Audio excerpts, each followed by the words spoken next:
우리 함께 보실 말씀 구약 성경 예레미야 8장입니다.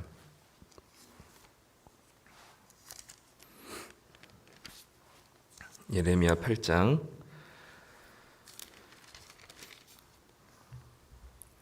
구약 성경 1065쪽에 있습니다. 예레미야 8장 18절부터 9장 6절까지 말씀입니다.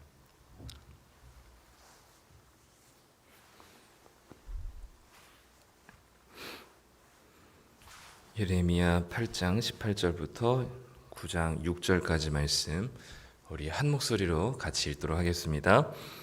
슬프다 나의 근심이여 어떻게 위로를 받을 수 있을까? 내 마음이 병들었도다.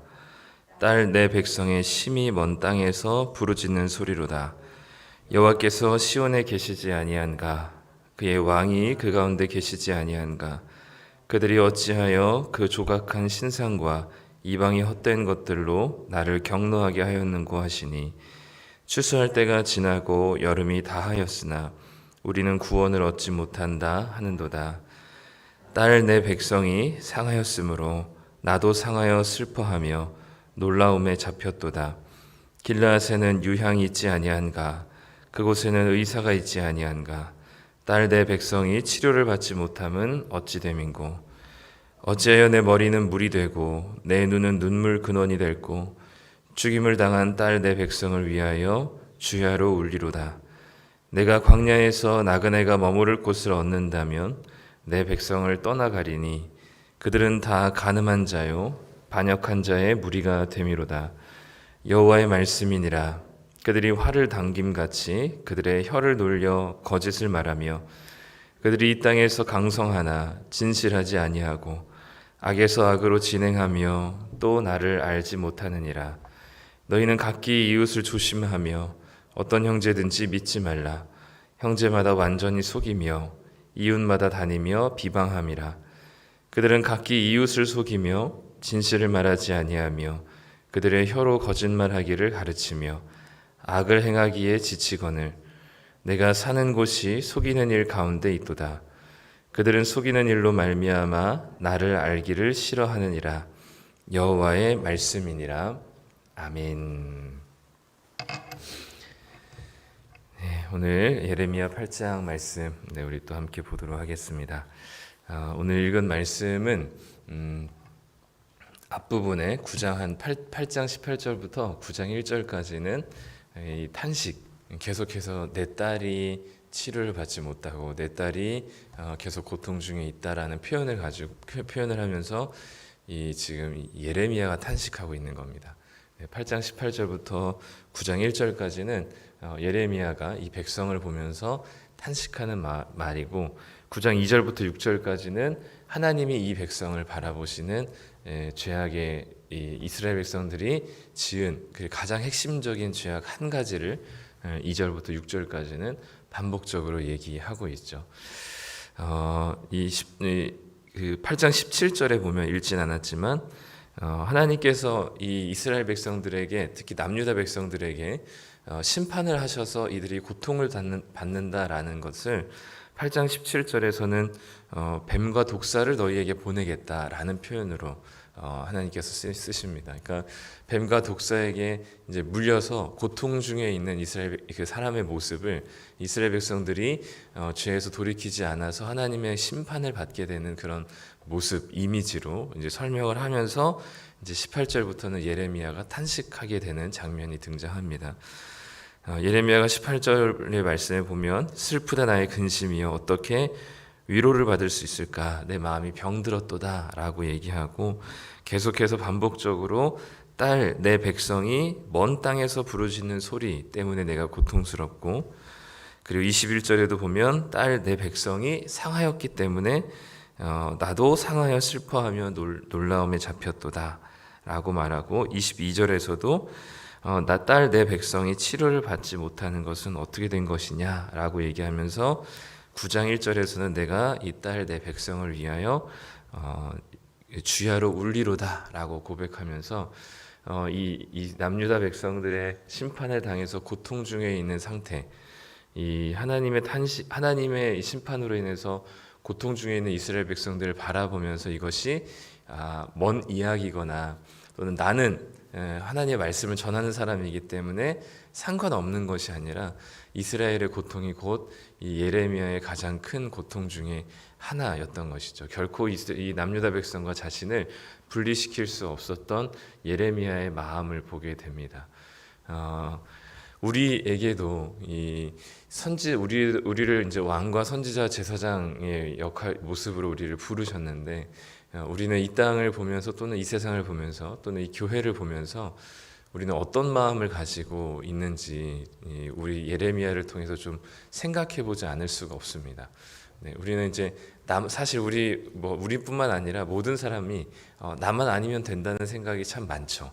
네, 그것이 자연스러운 생각인데, 더 다른 사람들은 뭔가 예를 들어서 이제 누군가가 정말 심각한 죄를 저질러서 하나님의 누가 보더라도 저건 진짜 하나님이 벌하심이다라고 생각할 만한 고통을 당한다면 우리는 나는 아니어서 다행이다라는 생각이 먼저 들지, 그 고통 중에 있는 누군가를 위해서 같이 고통하면서 탄식하는 일들은 사실 거의 없습니다. 이것이 이제 개인이 아니라 어떤 집단과 집단이 되더라도 그것은 더 분명하게 드러납니다. 우리 교회만 아니고 다른 교회가 뭔가 분열이 일어나고 문제가 생길 때 우리 교회가만 아니면 괜찮다라는 생각들이 늘 우리들에겐 있죠. 네, 그리고 이 세상이 아무리 타락한다 할지라도 우리만 거룩하고 또 내가 하나님 잘 믿으면 된다는 생각을 가지고 있는 것이 우리들입니다. 근데 예레미야는 이 남유다의 백성의 고통이 곧 자신의 탄식으로 여길 수 있었던 것은 그게 바로 선지자의 마음인 것이죠. 선지자는 하나님의 말씀을 그냥 뱉어놓기만 하고 끝나는 것이 아닙니다. 이 선지자의 말은 곧 자기에게도 적용이 되는 말씀이기 때문에 이 백성들을 향한 이 선지자적인 마음이 예레미야로 하여금 굉장히 심각한 아픔과 탄식으로 나와 있는 거죠. 그렇기 때문에 백성들의 고통이 이 선지자의 고통이었습니다. 그렇다면 우리를 선지자로 부르시고 왕과 제사장으로 부르셨다면 우리는 이 땅을 보고 또 뭔가 어려움과 결핍과 고통을 본다면 우리는 그것을 그냥 내가 아니기 때문에 그냥 지나갈 수 있는 것이거나 나는 거기에 적용되지 않기 때문에 감사하고 다행으로 여기는 것이 아니라 그것이 곧 우리의 기도 제목이자 또 우리가 해야 할 사명인 것입니다. 물론 모든 문제들을 다 그렇게 할 수는 없겠지만 적어도 우리가 머물고 있는 이 땅에 대한 인식이 또 우리가 함께 신앙생활하고 있는 함께하는 한 가족된 교회 공동체 안에서 일어난 일들에 대해서는 우리들이 분명히 이 예레미야와 같은 선지자의 마음으로 함께 탄식하고 고통하는 자세와 태도가 우리에게는 중요한 것이죠. 그러면 이 이스라엘 백성들이 근데 이제 이스라엘 백성들이 이 9장 2절부터 6절에는 그러면 어떤 죄 때문에 무슨 죄악 때문에 그렇게 하나님께서 이 심판을 거두지 못하셨을까 생각해 보면 2절부터 6절까지 읽으시면서 아마 좀 그 눈치를 채셨겠지만 반복되는 비슷한 그 단어들, 문구들이 좀 있습니다. 2절부터 보면요. 2절의 끝에 보면 반역한 자의 무리다 이 백성이 이렇게 얘기하면서 3절에서는 여호와의 말씀이니라 그들이 활을 당김같이 그들의 혀를 놀려 거짓을 말하고, 이 얘기는 뭐냐면 활을 이렇게 당기면 활이 구부러지잖아요. 그것처럼 혀가 구부러져서 바른 말을 못한다, 진실된 말을 못한다, 이제 이런 표현인데, 어쨌든 이 남유다의 백성의 가장 큰 죄악 중에 하나는 뭐였냐면 거짓을 말하는 거였습니다. 계속해서 이 부분이 계속 건드려지죠. 거짓을 말하며 그들이 이 땅에서 강성하지만 진실하지 아니에요. 네, 거짓말하는 거죠. 네, 그리고 4절에서는 이웃을 형제마다 완전히 속여. 이제는 3절에서는 하나님을 속였어요. 하나님께 거짓을 말하고 하나님께 진실하지 못했는데 4절에서는 이제는 형제마다 서로 완전히 속이고 서로 이웃마다, 5절에서는 이제는 형제를 넘어서 다른 사람들, 이웃을 속이며 진실을 말하지 아니하고 그들의 혀로 거짓말하는 것을 오히려 가르치는, 계속해서 거짓말하는 이야기를 계속 얘기합니다. 그리고 6절에서 내가 사는 곳이 속이는 일 가운데 있는 지역 자체가 이제는 속이는 것에 너무나 익숙한 곳이 되어 버렸습니다. 그래서 속이는 일로 말미암아 나를 알기를 싫어한다라고 6절에 말씀하시는 거죠. 사탄의 별명이 창세기에도 그렇지만 요한계시록에서도 이 공중의 권세 잡은 자의 특징 별명이 바로 속이는 자입니다. 그래서 이 그래서 거짓의 영이라고 부르기도 하고요. 이 거짓말하는 것, 속이는 것, 진실하지 못한 상태는 결코 하나님께서 나온 것은 아닙니다. 또 하나님께 이 남유다 백성들이 거짓말하고 진실하지 못했다는 건 뭐냐면 그들이 진짜 뭐 하나님께 거짓말을 하거나 뭐 하나님을 속이려고 했다기보다는 계속해서 앞에서 나왔던 것처럼 하나님 앞에서는 적어도 성전 안에서는 제사를 드릴 때만큼은 굉장히 하나님을 알고 싶어하는 것 같고 하나님의 백성답게 보여요. 그런데 이 제사의 자리를 떠나 일상으로 돌아오면 전혀 하나님과 상관없는, 하나님을 알지 못하는 사람처럼 살아가거든요. 그게 이제 하나님 보시기에는 거짓된 모습인 것입니다. 그러니까 거짓말을 해서가 아니라 그들의 삶의 모습이 전혀 제사를 드리러 나왔을 때와 일상을 살아가는 모습들이 전혀 하나님을 알고 싶어 하지 않고 하나님을 모른 채로 살아가는, 제사 드릴 때는 하나님을 아는 것 같지만 일상에서는 하나님과 상관없는 삶을 사는 이런 이 앞과 뒤가 다른 하나님을 속이는 이 거짓 행동을 하는 이 모습들이 바로 이스라엘 백성들에게 주어진 가장 큰 죄악된 모습이었습니다. 그렇기 때문에 사탄은 계속해서 우리를 속이려고 해요. 그리고 계속해서 우리로 하여금 합리화시키려고 하고 우리로 하여금 계속해서 하나님을 속이고 이웃을 속이고 형제를 속이고 서로를 진실하게 대하지 못하고 무언가 다른 조건을 가지고 또는 무언가 그 사람으로부터 또는 하나님으로부터 무언가를 취할 이득을 생각하게 하면서 계속해서 우리로 하여금 어떤 관계이든 진실하지 못하게 만들어 버립니다. 그 안에서 나타나는 것은 진실하지 않기 때문에 사랑이 없고요. 그 안에서는 시기와 질투와 분열과 갈등밖에 남는 것이 없습니다. 그렇기 때문에 계속해서 가장 하나님께서 싫어하시는 이 이스라엘 백성들에게, 남유다 백성들에게 하신 말씀, 이 죄악은 바로 거짓 말하는 것, 거짓 행동을 하는 것, 하나님께 진실하지 못하고 이웃에게 진실하지 못한 겁니다. 예레미야를 보면은 이스라엘 백성들에게 내려지는 심판을 결코 돌이키지 않으실 것 같아요. 그리고 실제로 하나님께서는 이 남유다 백성들에게 하나님 심판을 내리시죠.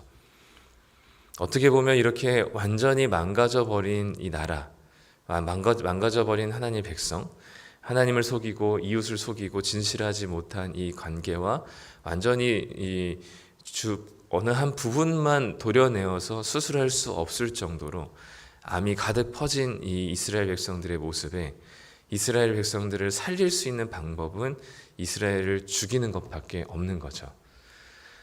이들의 이 어린아이부터 노년에 이르기까지 그리고 전 모든 지역까지 이 죄로 물들어 버리고 악에 악을 더한 상태. 이때는 이 악한 이스라엘 백성들, 완전히 돌아서기 어려운 이 백성들을 완전히 하나님 앞에서 망하는 것이 오히려 그들이 하나님 앞에서 사는 길이라고도 할 수 있겠습니다.